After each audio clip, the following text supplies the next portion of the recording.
Pardon the interruption, but I'm Mike Wilbon. Tony, a man running around in a gorilla costume was shot with a tranquilizer dart at a Spanish zoo. I'm Tony Kornheiser. That was a zoo? Well, then who did I make out with? What are you accustomed to making out with entities at zoos? Let me just tell you something. I have no idea what that line means, but that line is funny. Whoever wrote that line, that's a funny line. And who was the person in the gorilla outfit? I prefer to think that's a pathetic line, but I'll let you go with funny. Trust me on funny. Welcome to PTI, boys and girls. In today's episode, the Kings take game one, Colin Kaepernick takes one for the team, and Jurgen Klinsmann, your boy, takes a shot at Kobe Bryant's contract. But we begin today with game one of the NBA Finals, which, according to the giant countdown clock, is only 3.5 hours away, and the Spurs are on the clock. On the clock, Tone. Everyone is predicting a close and long series, so game one should be the most expendable game. Wilbon, how important is it for your Spurs to win tonight? Tony, I actually think it is important for the Spurs because they lost the last two games in the playoffs. The only ones that matter now in the finals. They lost them. I know the games were in Miami. This is in San Antonio. I know they were close. I know the Spurs should have won Game 6, but they didn't. I know they came close to winning Game 7, and it haunts Tim Duncan. And he gets the layup and the tip, but they didn't. Right. So I think actually Game 1 is more important than it normally is for a team as, I don't know, as lordly as the San Antonio Spurs. I think they need to win to get the Miami Demons out of their heads. I'm going to go further. I'm going to say it's a must-win for them. You're going to say it's a one-game series? I'll tell you why. You never do this. I'm going to tell you exactly why. Because they have been fueled by revenge for a full year. And they got this far on revenge. And if Miami were to win this game, they would look in the mirror and they would say, they're going to do it to us again. So I don't even think they have to win game 2. But I honestly do think they have to win game 1. Tony, I agree with you. And look, neither one of us is suggesting that the Spurs are the Pacers, some fragile outfit. Oh, no. That's not who they are. Not at all. But I agree with you. I think they need to get, I think it's going to be sort of quiet at times in that building tonight when Miami has a lead. I don't think San Antonio is going to run off and hide from them. But, Tony, I want to see Tony Parker's health. I want to see Kawhi Leonard on LeBron James. I want to see if Tim Duncan, look, there are reports down here that Tim Duncan has just been not just vengeful but angry. I want this. This is what I want. How does he play early in that game? A lot of things favor the Spurs, okay? The Spurs have won 10 straight season openers. At home in the playoffs this year. Series openers, yeah. Series openers, right. They've won 7 straight games at home by 15 points. They're a better team. They're a deeper team. A lot of things favor them. But if LeBron James were to sneak away with this one, I think psychologically it would do enormous damage to San Antonio. Tony, that's why I'd love to know this series has got so much stuff in it. But let's go to the other championship series, Tom, the Stanley Cup Final. The L.A. Kings won another overtime game, this one 3-2 over the Rangers in Los Angeles. But Henrik Lundqvist was completely undaunted afterwards, saying, quote, I feel as good about our chances now as I did going into this game. I went into the game thinking it would be 50-50, and that's still how I feel, close quote. Tony, you taking the same thing away from game 1 as Lundqvist? I think what's very important here is the confidence level of a goalie. Goalie's the most important player on either team in a series like this. So if Lundqvist is confident still, fine. He saved 40 shots. He ought to be confident. But his team's going to kill him. If they let the other team outshoot them 20-3 in the third period, if they can't clear the puck, if they put him in that kind of jeopardy, then they're not going to be able to win. But if he feels good coming out of this, then I think you can align with that.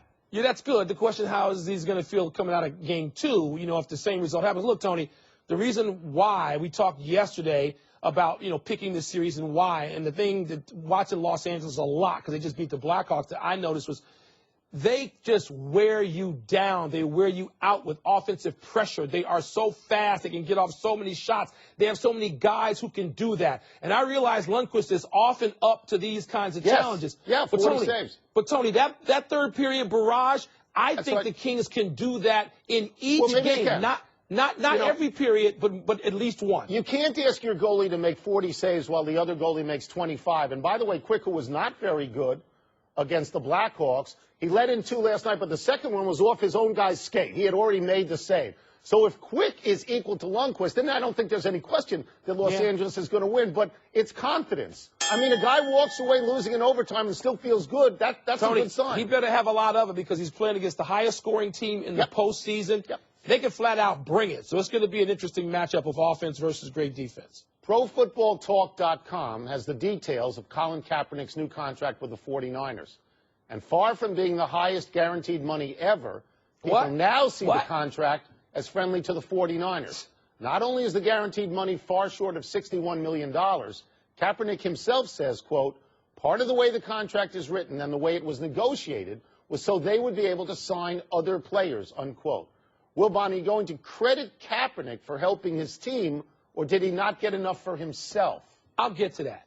Why did we spend 2 minutes yesterday talking about this being the richest contract, and he's getting paid up there with Breeze and Brady and Rodgers and Manning? Why did we talk about that? Here's why we talked about it. Because every time somebody signs one of these contracts, everybody, our colleagues, and some really great reporters, not good ones, they tweet out, they report immediately, and the next day and 2 days later and 3 days later, all they do is Michael Jackson moonwalk 1984 as to how little money is guaranteed for real. These ridiculously absurd, breathless reports about record guarantees. What happened to the $61 million we talked about yesterday? And you said all you want to do is rip the NFL. These contracts and the reporting of these contracts are frauds. Kaepernick did a fine job leaving his team enough money to sign people, but I'm tired of coming back year after year with these fraudulent deals. There's a larger issue here, and Kaepernick did something that I think Tom Brady has done in the past. You take less money, you make sure the people around you are well paid. Joe Flacco got a lot of money last year, and the Baltimore Ravens let some people go, like Anquan Bolden, and they didn't make the playoffs. Going forward, I mean, I think Kaepernick did the right thing for him, because I think Kaepernick and Russell Wilson, to this extent of their careers, are made better by good people around them. It's hard to be Aaron Rodgers. It's hard to be that good. Now you want to look at Andrew Luck, and you want to look at Cam Newton, and you want to look at Russell Wilson. What is, Mike, the tipping point where your team gets hurt and you get rewarded? Well, it would certainly be probably a $61 million guaranteed, except it didn't happen. So we don't really know, Tony, how this is going to play out. Give him some credit. Kaepernick gets some credit. Right. More credit than the people who said he had a $61 million signing bonus. Back to the NBA, Tone, please. And a mildly surprising development, Flip Saunders' search to find a new head coach for the Timberwolves has stopped with team president Flip Saunders, who's also the most successful coach the franchise has ever had. Flip clearly thinks this is the best chance of keeping the team's best player and free agent to be Kevin Love. So, Tony, what chance do you give this of actually working? I don't think it's such a great hire. I mean, you know, the last time he coached a bad team, when the Wizards were a bad team, he had a record of 51-130. In my house, we call that Kurt Rambis territory. He was a great coach the first time around with Minnesota, but he had Kevin Garnett. He had a poor playoff record, though his regular record was 411-326. You know what I think this comes from, Mike? You may want to attach it to Kevin Love. I think a lot of guys looked at Minnesota and said this is a sinking ship. And he tried to hire a lot of people, and he couldn't hire anybody, and he figured, let me try to ride this thing out, and let me see what I can do. Well, Tony's going to sink faster and further. It figures without Kevin Love, right? He's definitely going to leave after this year. Well, it certainly looks like it. I mean, suppose they go in and get off to a great start and they make the playoffs and finish, you know, it's hard in the West. I mean, we know how many good teams there are in the Western Conference, and that's where Minnesota plays. Look, Flip did have some success there, and he went to a conference final there. And you can say, of course, he had a great player. There's not a coach in the league who has any success in the NBA without a great player. That's not possible. Didn't have much of a playoff record. A great player. 17-30 in the playoffs. Didn't do much. But he got to the conference finals and it sort of petered out, and they traded Kevin Garnett. But Tony, I think he's still betting on himself. And if I'm Flip, and perhaps I've been told no by a couple of coaches I really want, and I'm thinking, wait a minute, I'm going to hire this guy? This guy's going to get us both fired. I'll take my chances with me. I don't think it'll have a profound effect on Kevin Love. I really don't. I don't either. I think the Timberwolves will get rid of Kevin Love when they feel it's in their best interest to do so before he becomes a free agent. I will say this. If the names sounded almost the same, if this was Phil Jackson, not Flip Saunders, and Phil Jackson did this with the Knicks, we'd be standing in the aisles applauding this, but he's Phil Jackson. right? He's Phil Jackson. Maybe he should get the throne chair now that he's coming back to the sidelines. Flip should get the throne chair, the big Phil chair. Yeah, borrow it from Phil. You like that? Phil's got about 20 of them. I like Flip. Puts in every arena in the whole country. Hope this works for Minnesota. Your boy Jurgen Klinsmann apparently didn't have enough fun attacking Landon Donovan and his team's chances in the World Cup in the New York Times Magazine, so now he is attacking Kobe Bryant in the same piece. Klinsmann says of the Lakers giving Kobe a contract extension, quote, "This always happens in America." Why does he get a 2-year extension for $50 million? Because of what he's going to do in the next 2 years for the Lakers? Of course not. He gets it because of what he has done before. It makes no sense. Why do you pay for what has already happened, unquote? Wilbon, does Klinsmann have a point that the United States indulges aging stars like Kobe Bryant? You know, for some time, I've known Kobe Bryant. And you, Mr. Klinsmann, are no damn Kobe Bryant. I mean, seriously, Mr. Klinsmann now wants to tell all of American sports how to work. Get the hell out. Get out of America. If everything here, you want to come coach this team, fine. You haven't won anything. You're so gutless you went out and said, oh, our team can't win. We can't win. You're supposed to be such a great coach. Why are they paying you? They appear to be paying you for something you did not only yesterday, but somewhere else about 4,000 miles away. I repeat, get the hell out. When did Klinsmann become an expert on American sports, which I'm going to take over whatever he's doing? Do you think I'm going to argue with you on this? I don't know. Hey, I'm not going to argue with you. Predict your I'm not going to argue with you on this at all. Please. People say that Klinsmann is coaching for 2018, not 2014. Well, if he goes through 2014 and doesn't win anything, I don't know why he's got to be around on 2018. You know, Derek Jeter is the Yankees, and Kobe Bryant is the Lakers. And they get paid not because they're going to be great in the future, but because they've put fannies in the seats for a lot of years, because they have become affiliated and identified with those franchises, and that's why they get paid. Now, in the NFL, they don't do this at all. When you're done being of any use to anybody, you don't get paid anymore. Klinsmann sounds much more like a GM than a coach. It's very cold. It's very heartless, I think. Tony. That's how GMs usually are. Yeah, but he's not a GM, and he's a coach whose success is predicated on having had great players who I'm sure he'd like to have a chance to dump. So he can take all the credit. He sounds more like one of these coach geniuses, except he's telling you his team can't. So we win. Coach is really good and a genius. If we're bad, the players aren't good enough. I'm sick of this guy already. Please, just get him out of here. Let's take a break, but coming up, what are the chances the big money Dodgers catch the first place Giants? And will California Chrome outrate the NBA Finals? Odds makers is next. Let me ask you a question for clarification. Do you want Klinsmann out of here? Out. I want him out. Okay. Get out. Want to know. Now. ESPN Radio. With the action on the court, the diamond, or the gridiron.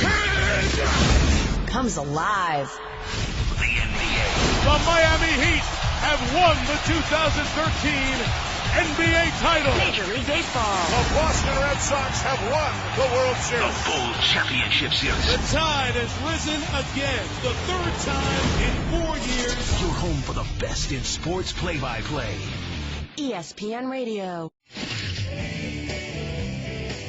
Time for the game that's more satisfying than finally figuring out your Apple password, Odds Makers. And here's our host, Anthony Joseph. Now, I have Uber reality. The Dodgers, talk some baseball. The Dodgers are scuffling right now. Chances they catch the Giants in the division. Well, here's where they stand right now. Giants have the best record in baseball. They got the biggest division lead in all of baseball. They're 8.5 ahead of the Dodgers with their $5 zillion payroll. So, I mean, what are the chances, really? And at this point, Don Mattingly is channeling his inner Jurgen Klinsmann. Here's a direct quote. We're not that good. I'm putting this at 10%, Mike. I don't think they catch him. Tony, I'm going to put this low, too. I don't know if I'm going that low, but I don't think they're going to catch him either. Now, catching them doesn't mean everything. In this day and age, you can get into the playoffs. It could be a wild card spot. Teams in the rest of the National League haven't run away from the Dodgers. But they got to figure out what they're going to do. I think they could tweak this team and make a run by getting in as a wild card. By tweaking it, I can't believe they're going to think of actually dealing Matt Kemp, but there is certainly suggestion to that effect. The question is catch the Giants. Catch the Giants, I'm going to say only a 20% chance they can get in the playoffs, but not catch the Giants. I don't really see that happening. Next. More baseball. Tampa Bay Rays have been disappointing so far. Chances they trade ace David Price. He's the best pitcher they've got. He's probably the best player they've got. Tampa Bay at this point has lost 9 in a row. They got the worst record in baseball as opposed to the Giants. Traditionally, teams like that start selling off stars in order to get prospects. But this is maybe a freak year for Tampa. I mean, since 2008, only the Yankees have won more games than them. So I don't really see this happening. I'm going to go pretty low on this. I'm going to go 15%.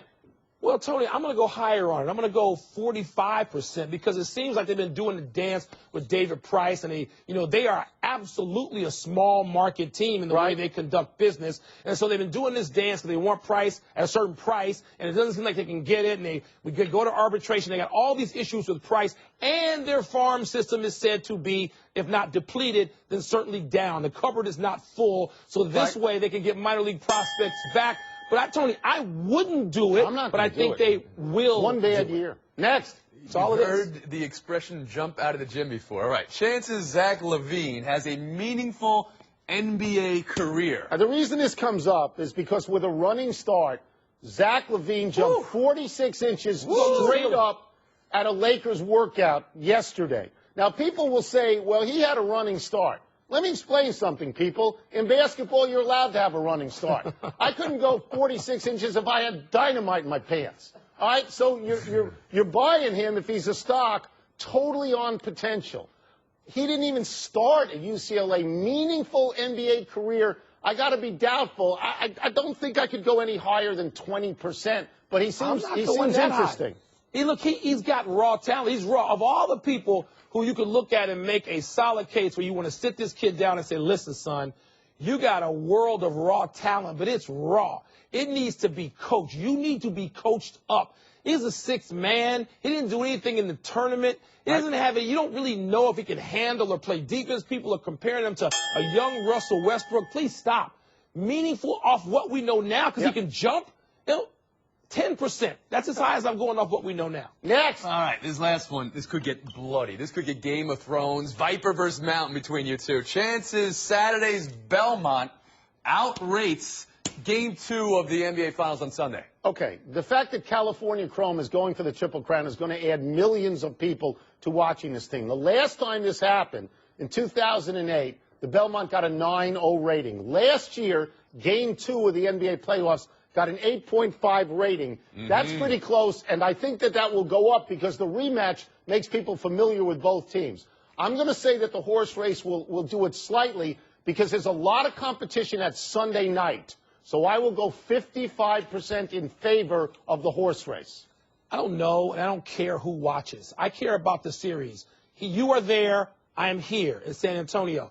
This is a series between groups of people who have won 6 championships. 6. We haven't had that since 1987 when Bird and Magic and their teams went against each other. Tony, this is one of the great finals, I think, at least as we project, in my lifetime. This could be one of the greatest horse races ever. First time since a firm in 78. Except every year a horse fails and they choke like dogs, not like horses. What do you think's going to happen? I don't know what's going to happen with viewers. Maybe more people watch the horses. 51, 49. I don't care. I don't care. You care about that. It goes along with population theory. This is population theory, I'm sure. That's it. Odds Makers is 100% over. Time for a break, but on the way, a PTI tribute to Mark Wahlberg. Which Wahlberg? I get my Wahlbergs confused. Marky. Plus, a rough day for Justin Verlander, and a look back at that Paul Pierce wheelchair game. Not Donnie Wahlberg, Marky Wahlberg. How do you know them apart? I don't. Well, there we have it. One's older. Happy time, people. Happy 43rd birthday, Mark Wahlberg. One of the biggest movie stars in the world, equally adept at comedy, like in Ted and the Other Guys, and in action, like in Contraband and Lone Survivor. Sports connections are movies like The Fighter, which was great, and Invincible, which was not as great. Tony, you just named 6 movies. I'm 0 for 6. Haven't seen a single one of those movies. Not even heard of like 4 of them. You got to see The Fighter, and you ought to see Ted. Okay, I'll see The Fighter. Happy anniversary, Paul Pierce. On this day 6 years ago in Game 1 of the NBA Finals, you were wheeled off to the locker room in complete agony. with an apparent knee injury, only to return a minute 45 later and help lead the Celtics to victory. That series is the high watermark of Pierce's career. He was the Finals MVP and the Celtics won. Yeah, but that moment might have been the low water mark getting carried off as Pierce thinks. But, Tony, overall, he's going to the Hall of Fame one day, Paul Pierce says. A melancholy happy trails to Don Zimmer.